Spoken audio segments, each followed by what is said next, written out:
I'm delighted to welcome the Lord Mayor of Dublin. Lord Mayor, you're very welcome. Councillor Eibhlin Byrne. Thank you very much.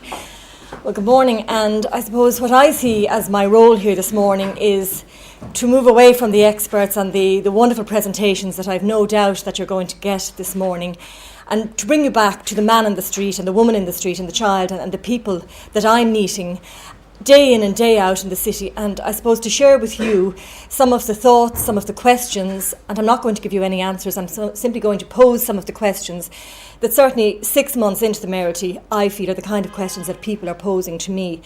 And since I have become mayor, when I became mayor, it was my intention to focus solely on social justice, because that's obviously my passion.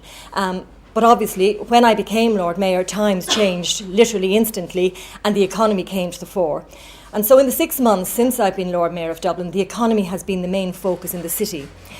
I don't worry about the economy, and I suppose people could say that's all very well for you, but actually the city has to keep going. But the reality is that economics will always find its level, and there's no doubt about it. Eventually, the economy will self-perpetuate in some way or another. But what is a greater challenge is our society, where that's going and how we're going to manage that. And I suppose, like many people in the city, I sat up and watched Obama make his speech when he was nominated.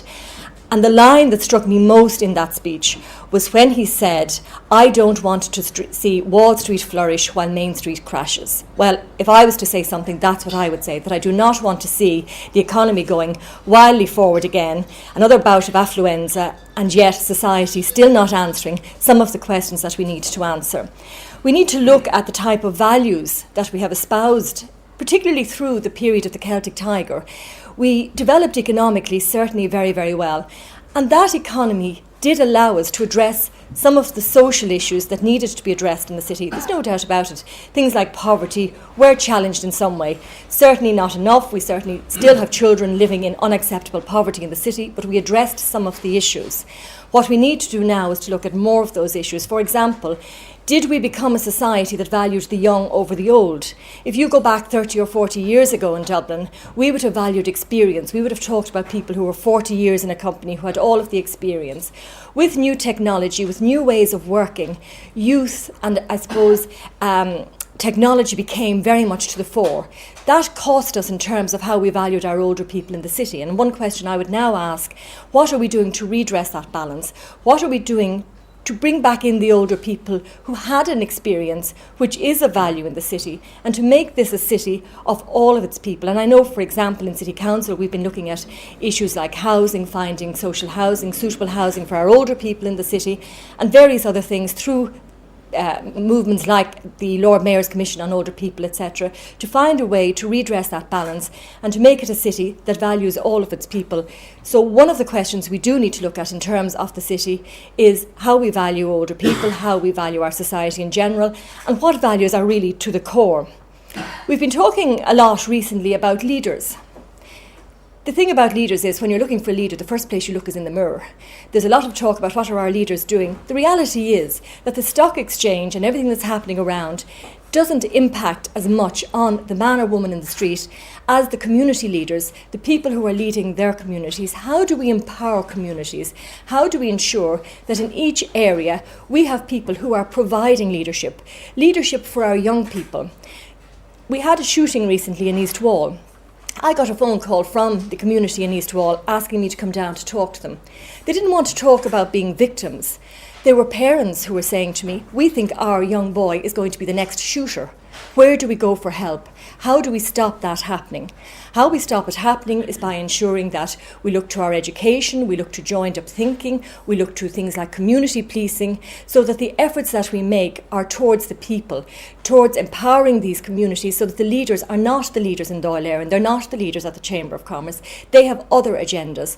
What we need also in the city is the social agenda. We need people who are prepared to lead us socially at the very community level, at the neighbourhood level, because that's where life begins for most people, and that's where it impacts for most people.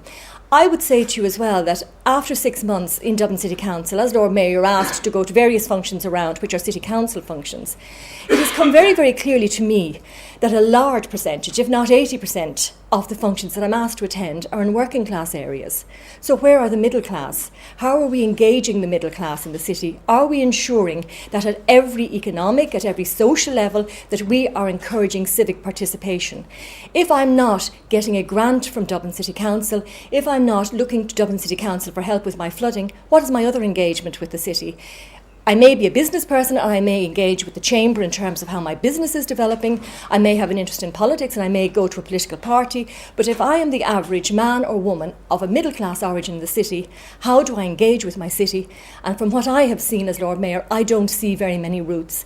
Democracy and indeed economy flourish when you have active civic participation, but you have to find ways to encourage people to be active citizens. They are active in terms of being part of their schools, being part of their clubs locally, but they are localised. They are not contributions to the general development of the city. So the other challenge I would say to all of us is, how do we develop leaders? How do we develop civic engagement, civic participation?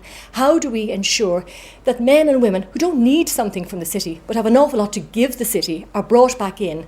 One of the ways I was thinking about, for example, because we had a difficulty recently in O'Devney Gardens, some of the women there felt very much under threat from their own people, it must be said.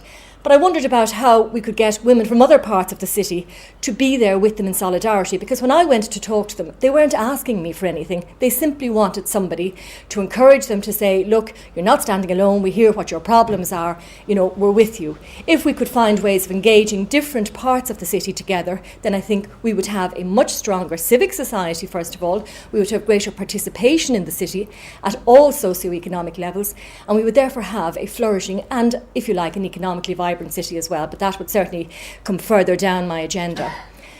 Politics, I suppose, as a politician, I'm always disappointed at how politics is perceived. I try to explain to people that I use politics as a tool rather than being a politician. Why do I do that? Because there is a perception that there is something not right about politics. There is no doubt about it, there has been a problem with